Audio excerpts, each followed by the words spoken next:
First point হচ্ছে সবাই বসে আছি ওয়েটিং। ষষ্ঠী দিয়ে সবাই আজকের ব্লগটা আমি শুরু করছি। তো আজকে গ্যাংটকে আমাদের ডে 3। তো আমরা এখন গ্যাংটকে সাইট সিইংয়ে যাচ্ছি, তো তোমরা সঙ্গে থাকো। উঠে গেছি, এবার আমরা যাচ্ছি গ্যাংটকে সাইট সিইংয়ে। তো প্রথম পয়েন্টটা কি, তো চলো দেখতে থাকো। ফার্স্ট পয়েন্ট হচ্ছে এনচে মনেস্ট্রি, সেটা হচ্ছে গ্যাংটকের দ্য ওল্ডেস্ট মনেস্ট্রি। পাহাড়ের আঁকাবাঁকা পথ দিয়ে আমরা এগিয়ে চলছিলাম এনচে মনেস্ট্রির দিকে, আর এটাই হচ্ছে মেন গেট এনচে মনেস্ট্রির। তো আমরা জাস্ট এনচে মনেস্ট্রি পৌঁছালাম। তো চলো তোমাদের আমি হিস্ট্রিটা একবার দেখিয়ে দিই। সো এটা হচ্ছে এন্ট্রেন্সটা, অ্যান্ড এটা এস্টাবলিশড হয়েছে 1840-তে।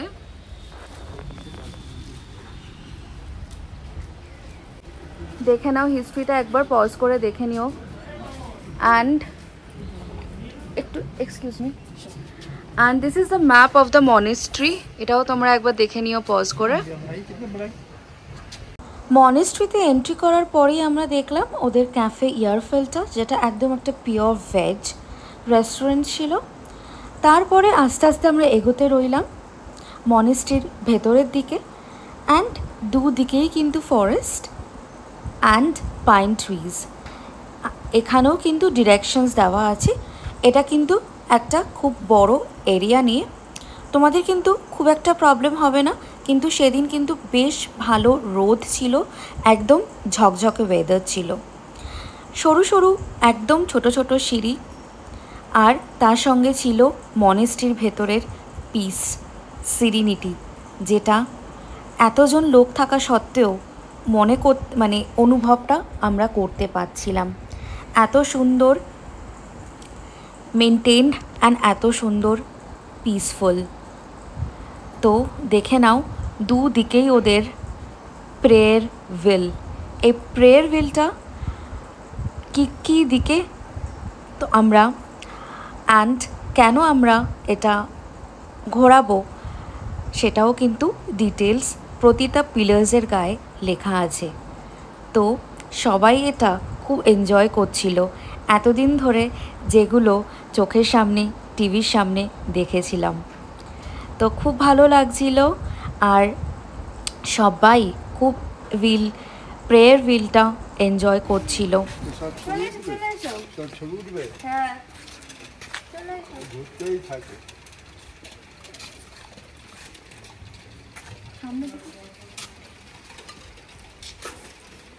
এখানে আমাদের সব ওদের মন্ত্রাস লেখা আছে।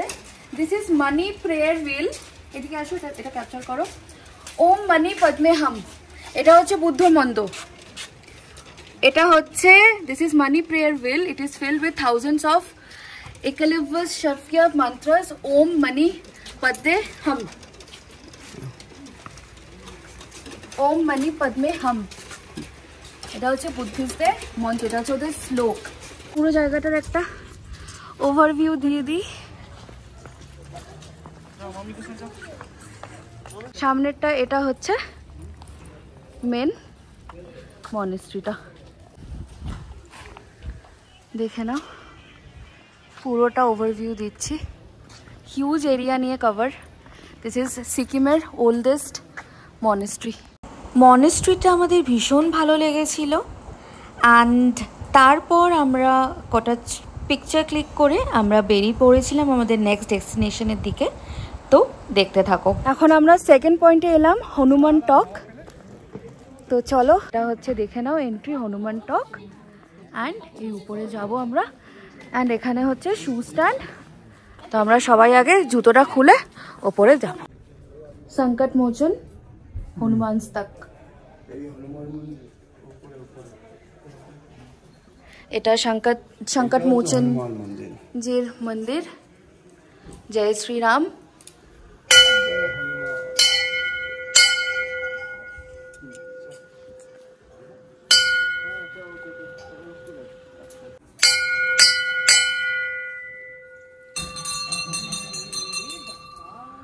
ঠিক আছে, ঠিক আছে।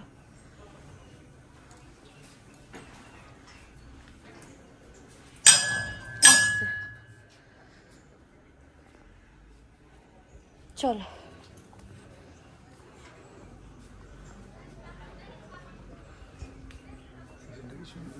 এখান থেকে দেখে নাও ভিউটা, একদম সুন্দর একটা সুদিং একটা ওয়েদার হয়ে গেল।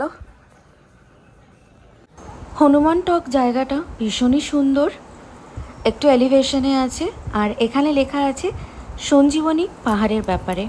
তারপরে আমরা আস্তে আস্তে এগিয়ে চলছিলাম মন্দিরের দিকে। আর ভীষণ ওয়েল মেনটেন্ড প্রপার্টি, অ্যান্ড এটা মেনটেন্ড বাই ব্ল্যাক ক্যাট, ওখানে লেখা ছিল। চারিদিকটা ভীষণ সুন্দর, ভীষণ পিসফুল, আর পরিষ্কার পরিচ্ছন্ন তো আর কিছু আলাদা করে মেনশন করার নেই। আমরা যে বেয়ার ফুটে হাঁটছিলাম সেটা আমাদের মনেই হচ্ছিল না যে এতটা মেনটেন করে সব কিছু এখানে রাখা ছিল, আর একদম মনটা ভরে যাচ্ছিল। তো একদম আমরা মন্দিরের সামনেটা চলে এসেছি, তো দেখে নাও এই যে একদম আমরা উপরটায় চলে এসেছি, অ্যান্ড এই রাইট হ্যান্ড সাইডেই হচ্ছে হনুমানজির মন্দিরটা। ভীষণ সুন্দর একটা মন্দির, অ্যান্ড তোমরা জাস্ট দেখে নাও। জয় হনুমানজি।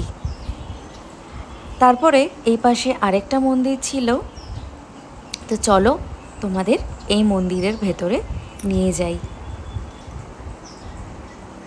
ভীষণ সুন্দর,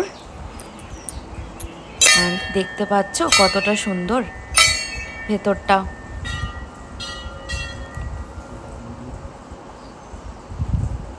দেখো গণেশজি, শ্রীকৃষ্ণ, খুব সুন্দর ছিল মন্দিরটা। তারপরে আমরা এগিয়ে যাচ্ছিলাম মন্দিরের পেছনের সাইডটা, সেটা তো একটা অসাধারণ সুন্দর, তোমরা দেখতেই পাচ্ছ। এটা এতটা একটা হাইটে যে মেঘগুলো ভেসে ভেসে যাচ্ছিল। আর বিশ্বাস করবে না, মনেস্ট্রিতে যখন আমরা গেছিলাম তখন ভীষণ রোদ ছিল, কিন্তু ওয়েদারটা জাস্ট দেখো, মানে কি বলবো, 10 মিনিটের মধ্যে চেঞ্জ হয়ে গেছিলো, অ্যান্ড আমরা ভীষণ এনজয় করছিলাম। এই যে লনটা দেখতে পাচ্ছ, এখানে আমরা অনেকক্ষণ টাইম স্পেন্ড করেছিলাম, অনেক ফটোস ক্লিক করেছিলাম, আর ভীষণ ভালো লাগছিল। মনে হচ্ছিল যে এক্ষুনি বৃষ্টিটা নামলো বলে, এত মেঘ করেছিল, আর মেঘগুলো পুরো ভেসে ভেসে আমরা নিজেদের চোখের সামনে দেখতে পাচ্ছি। এটা তোমরা দেখতেই পাচ্ছ কতটা সুন্দর লাগছে এই ব্যাকড্রপটা, একদম পারফেক্ট একটা পিকচার সেট। তোমরা যারা গ্যাংটকে সাইট সিইংয়ে যাচ্ছ বা যাবে ঠিক করছো, তোমরা কিন্তু অবশ্যই করে হনুমান টক আর এর যে মনেস্ট্রিটা লিস্টে রেখো। আমি তোমাদের বলে দিচ্ছি ভীষণ ভালো লাগবে, আর একদম অসাধারণ। জাস্ট দেখে নাও, মেঘগুলো ভেসে যাচ্ছে তোমাদের চোখের সামনেই তোমাদের গ্যাংটক শহরটা দেখা যাচ্ছে। আর ভীষণ সুন্দর একটা এনভায়রনমেন্ট ছিল, এত পিসফুল, এত মানুষ ছিল ওখানে পুজো দিচ্ছিল, কিন্তু ভীষণ পিসফুল ছিল। তারপরে আমরা নেমে আসছিলাম, আর অনেকক্ষণ ওখানে ছিলাম, প্রায় আধা ঘন্টার মতো। তো ফটো ক্লিক করলাম, ফটো ক্লিক করার পর কিছুক্ষণ বসলাম, তারপরে নেমে আসছি। এবার যাব নেক্সট ডেস্টিনেশনে, তো সাথে টক থেকে বেরিয়ে যাচ্ছি, আর এখন আমাদের থার্ড পয়েন্ট হচ্ছে গণেশ টক। তো চলো সঙ্গে থাকো। এখন গণেশ টকে এসে পৌঁছালাম, তো চলো। রাস্তাটা ভীষণ সুন্দর, চারিদিকে একদম গ্রিন অ্যান্ড গ্রিন, একদম ঠান্ডা সুন্দর একটা জায়গা। পার্কটা বন্ধ হিমালয়ানে। পৌঁছে গেছি গণেশ টক, এটা হচ্ছে এন্ট্রান্সটা। দেখে নাও, এখানে সব পার্কিং, সব দোকান, এদিকে শপস, অ্যান্ড এটা হচ্ছে গণেশ টক। এই যে দোকান, এদিকে সব খাবারের দোকান, এই রাস্তাটা, অ্যান্ড দেখে নাও এই রাস্তাটা। বেশ কয়েকটা সিঁড়ি পেরিয়ে তারপরে আমরা পৌঁছালাম গণেশ টকে, অ্যান্ড তোমরা দর্শন করেই নিলে। তারপরে আমরা চলে গেলাম একটু উপরের দিকটা, মন্দিরের চারিপাশটা দেখতে। সেটাও খুব সুন্দরভাবে সিটিং এরিয়া করা আছে। তোমরা কিন্তু চাইলেই এখানে অনেকক্ষণ টাইম স্পেন্ড করতে পারো। আর ছবি তুলতে পারো, ইউনিফর্ম পরতে পারো, কিছু সভেনিয়ার্স শপে গিয়ে শপিং করতে পারো। তো এটাই হচ্ছে গণেশ টক, আমাদের 4th ডেস্টিনেশন। আর এটাও কিন্তু বেশ আমাদের ভালো লেগেছিল। তো তোমাদের কেমন লাগলো অবশ্যই করে জানিও। আর তোমরা কারা কারা গণেশ টক গেছো, ওখানে যারা যারা গ্যাংটক অলরেডি চলে গেছো, তো অবশ্যই করে আমাকে কমেন্টে জানিও। পুরো গ্যাংটক দেখা যাচ্ছে। সো এটা হচ্ছে পুরো ভিউটা। আমরা 4th পয়েন্টে এসেছি, এটা হচ্ছে লাসা ফলস, এটা একটা ওয়াটার ফলস। তো চলো যাওয়া যাক। ওদের অনেকগুলো এরকম ক্যাফেটেরিয়া টাইপের আছে, খাবার জায়গা।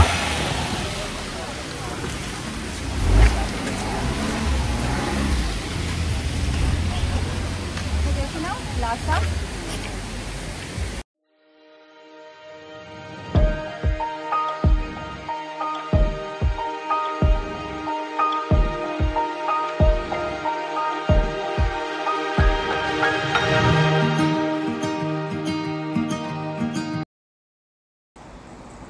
আমার মতে জায়গাটা কিন্তু বেশ ভালোই সুন্দর ছিল। অ্যান্ড তার পাশেই দেখতে পাচ্ছ রাইট হ্যান্ড সাইডে একটা ছোট্ট ক্যাফে, ওখানে বসেও কিন্তু তোমরা টাইম স্পেন্ড করতে পারো। পয়েন্টসগুলো দেখা হয়ে গেল গ্যাংটকে। তো এটা আমাদের লাস্ট ছিল ওয়াটারফলসটা, লাসা ওয়াটারফলস। তো কেমন লাগলো অবশ্যই করে জানিও। আর আমরা গাড়ি থেকে নেমে এটাতে খেতে এসেছি, এই জয়েন্টটাতে। এটা হচ্ছে এমজি মার্গে শাহি দরবার রেস্টুরেন্ট। অ্যান্ড দেখো এই উপর দিয়ে নেমে এসেছি, একদম এমজি মার্গের উপরেই এই রেস্টুরেন্টটা। অ্যান্ড চলো আমরা ঢুকছি। তো এই যে সবাই বসে আছি ওয়েটিং ফর দ্য ফুড। খাবার কেমন রিভিউ দেবো, সঙ্গে সারাদিন ঘোরার পর আমাদের ভীষণ টায়ার্ড লাগছিল, আর তার সঙ্গেও পেয়েছিল ভীষণ খিদে। তো আমরা অর্ডার দিয়ে দিয়েছিলাম ফার্স্টেই স্টার্টারে ক্রিসপি চিকেন। শাহি দরবারের রিভিউ দেখেই কিন্তু আমরা গেছিলাম। এটা একদম এমজি মার্গের উপরে, আর লাইভ কাউন্টার তোমরা দেখতেই পাবে তোমাদের জন্য কী কী ফুডস ওরা রান্না করছে, তোমরা যেগুলো অর্ডার করবে। যেরকম দেখতে অ্যান্ড সেরকম স্বাদ, হাইলি রেকমেন্ডেড। তো আজকের মতো ভিডিওটা এই পর্যন্তই। ভালো লাগলে সাবস্ক্রাইব করে দিও।